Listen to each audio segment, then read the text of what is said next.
नमस्कार, तुम्हा सर्वांचं आपल्या स्टडी पॉइंट या यूट्यूब चॅनलमध्ये स्वागत आहे। तर राज्यात रेशनचे लाभार्थी वाढणार, आर्थिक उत्पन्नाचे निकष बदलणार, आता कोणाकोणाला मिळणार लाभ याबद्दल संपूर्ण सविस्तर माहिती या व्हिडिओच्या माध्यमातून जाणून घेणार आहोत।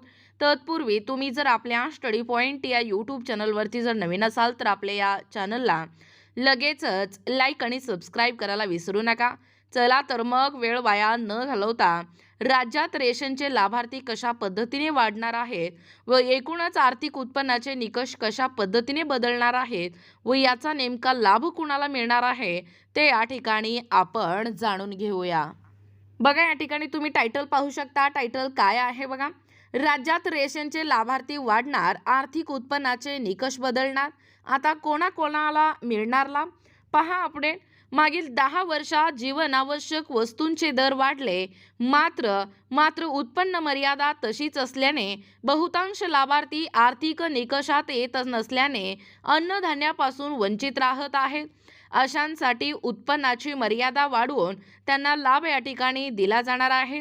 राज्य सरकारने प्राधान्य कुटुंब योजनेच्या आर्थिक उत्पन्न मर्यादेत बदल करून सुधारित निकषाची शिफारस करण्याची सूचना जिल्हा पुरवठा अधिकारी यांना केली। याबाबतच पुरवठा अधिकारी यांनी जिल्ह्यातील सर्व तहसीलदारांना कार्यक्षेत्रातील सामाजिक व आर्थिक बाबींचा अभ्यास करून अभिप्राय देखील सादर करण्यास सांगितले आहे। राष्ट्रीय अन्न सुरक्षा कायद्याअंतर्गत प्राधान्य कुटुंब योजनेचे पात्र लाभार्थ्यांसाठी निकषांमध्ये काय बदल अपेक्षित आहे यावर शासनाने पुरवठा विभागाकडे अहवाल मागवला आहे। सध्या प्राधान्य शिधापत्रिकांसाठी शहरी भागात 59,000 तर ग्रामीणमध्ये 44,000 रुपये उत्पन्नाची मर्यादा आहे।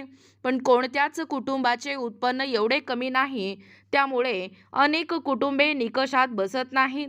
आर्थिक निकषात बदल केल्याने नवीन लाभार्थ्यांचा प्राधान्य कुटुंब योजनेत समावेश होणार आहे। पुरवठा विभागाकडे नवीन लाभार्थ्यांचा प्राधान्य कुटुंब योजनेत समावेश करण्यासाठी नागरिकांकडून अर्ज केले जातात, परंतु निकषात न बसल्याने अनेकांचा अर्ज बाद होतो।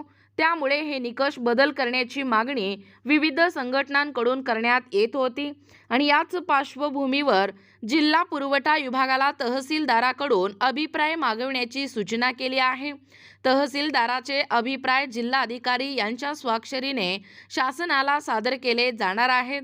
शासनाच्या निर्देशानुसार प्राधान्य कुटुंब योजनेच्या सुधारित निकषाबाबत जिल्ह्यातील सर्व तहसीलदारांकडून अभिप्राय मागवले आहेत। सर्वांचा एकत्रित अहवाल जिल्हाधिकारी यांच्या स्वाक्षरीने शासनाला सादर करण्यात येणार आहे। बघा, गिव्ह इट अपला अल्प प्रतिसाद। वर्षापूर्वी शासनाने गरज नसलेल्या कुटुंबांनी स्वतःहून धान्याचा लाभ बंद करावा यासाठी गिव्ह इट अप या योजना आणली होती, मात्र त्याला अल्प प्रतिसाद मिळतोय तर कशाला सोडायचे या भावनेतून अपात्र असतानाही अनेकांनी या योजनेचा लाभ सोडलेला नाही।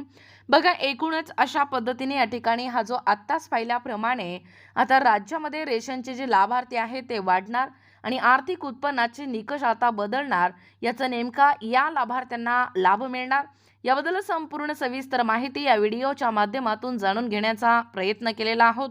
अशाच प्रकारचे नवनवीन अपडेट पाहिजे असतील किंवा तुम्हाला जर आमच्या अध्यापनाचे व्हिडिओ आवडत असतील किंवा तुम्ही जर आपल्या स्टडी पॉइंट या यूट्यूब चॅनलवरती जर नवीन असाल तर आपल्या या चॅनलला लगेचच लाईक आणि सबस्क्राईब करायला विसरू नका।